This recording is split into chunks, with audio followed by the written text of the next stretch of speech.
Some people choose to stay home, not because they lack where to go, but because the world overwhelms them. Behind closed doors, they finally breathe, let their guard down, and feel like themselves again. This isn't laziness or fear. It's a quiet choice for peace and emotional safety.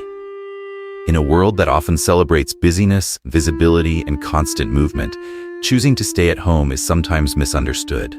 It can be mistaken for laziness or withdrawal, when in truth, it's often something much quieter. Before we continue, please like, comment, and subscribe to the channel. Tomorrow's story is one you don't want to miss. For many people, staying home isn't about escaping life. It's about finding a way to move through it with care. This story explores the psychology behind the 5 types of people who love staying at home. Not as a weakness, but as a place of comfort and renewal. Each type reflects a different emotional need, reminding us that home isn't where life stops, it's where it begins to feel steady again. Here are the traits of the 5 types of people who love staying at home. Number 1. The emotional protector. Some people learned early that the world is unpredictable, that affection doesn't always stay, that trust can fade quietly without warning. The emotional protector does not stay home because they dislike people. The emotional protector doesn't stay home because they dislike people. They stay home because they've been burnt too many times, and it left a mark. Conversations that drained them, relationships that demanded more than they could give. Situations where being open became painful instead of rewarding. For them, home is not just a place, it is a boundary. A space where they don't have to explain themselves. A place where their mind and body finally relax. Outside, they learn to read moods carefully, to be alert, to prepare for disappointment. Over time, this constant emotional vigilance became exhausting. Staying home is how they lower their guard. It's how they stop scanning for danger that may never come. Psychologically, this is a protective response. When emotional wounds stack up without healing, the mind searches for environments that feel predictable.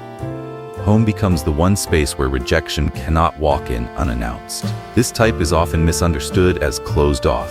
In reality, they are deeply sensitive. They feel more than they show. Staying home is how they protect that sensitivity, not erase it. As time passes, their quiet becomes a form of self-respect. They are no longer proving their resilience to the world. They are choosing peace over performance. And slowly, this need for safety begins to transition, not into fear, but into understanding. Number 2. The deep thinker. The deep thinker doesn't fear noise. They fear losing their inner voice. Crowded spaces, constant conversations, and endless opinions blur their thoughts. The world feels loud not just to their ears, but to their mind. Staying home is how they hear themselves again. For this type, solitude is not loneliness, it is clarity. They are the ones who replay conversations, analyze meaning, and search for patterns beneath the surface.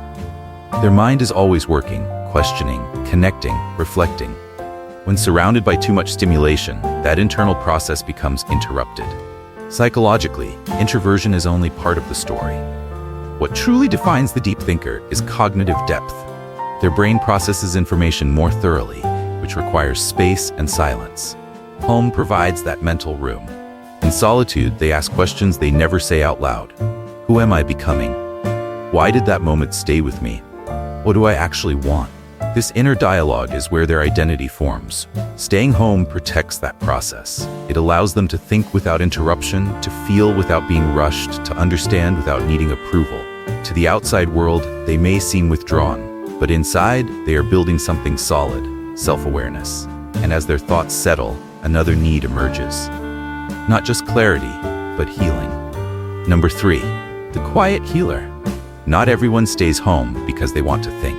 Some stay home because they are tired in a way sleep cannot fix. The quiet healer has been through too much too fast. Burnout, emotional loss, overwhelm that never had time to resolve. Their body kept going long after their mind asked for rest. Home becomes their recovery room. Psychologically, prolonged stress changes how the nervous system works. The body stays alert even when danger is gone. Crowds feel heavier, social demands feel louder, expectations feel impossible. Staying home is not giving up, it is recalibrating. This type chooses rest as resistance. They step away not because they are weak, but because continuing would cost them more than they can afford. Home allows them to slow down without judgment, to cry without being seen, to feel without explaining.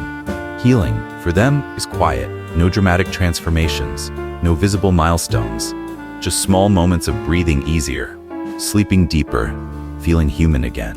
Over time, the home that once felt like a shelter becomes a workshop. They rebuild routines, rediscover joy in simple things, learn their limits without shame, and as they heal, something unexpected happens. Imagination begins to return. Number 4, the creative observer. Some people withdraw not to escape life, but to create it. The creative observer has an inner world richer than external stimulation. Ideas come when they are alone. Images form in silence. Inspiration needs space, not noise. Home feeds their imagination. It allows boredom to turn into creativity. It lets observation replace reaction. Psychologically, creativity thrives in environments where the mind can wander freely. At home, this type is not consuming the world, they are interpreting it. Turning experiences into meaning, turning stillness into expression. Number 5, the control seeker. In a chaotic world where rules change constantly, home is the one place they decide how things work, when to wake up, what to engage with, who gets access. This is not about dominance, it's about agency. For people who feel powerless outside, home restores choice. It gives structure to an unpredictable reality. Psychologically, this sense of control reduces anxiety and rebuilds confidence. Together, these two types reveal something important. Staying home can be an act of creation and self-governance. Not hiding, but designing a life that feels manageable and true. People who love staying at home are not running from life. They are responding to it. Each type represents a different emotional truth.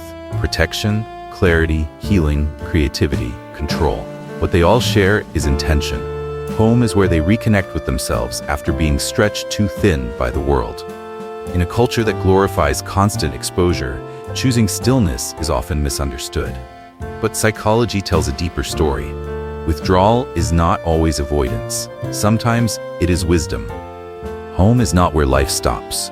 It's where the noise fades enough for truth to speak. And for those who listen closely, staying home is not the end of the journey. It is where it quietly begins. So, home lover, which category do you fall into? Let us know in the comments section.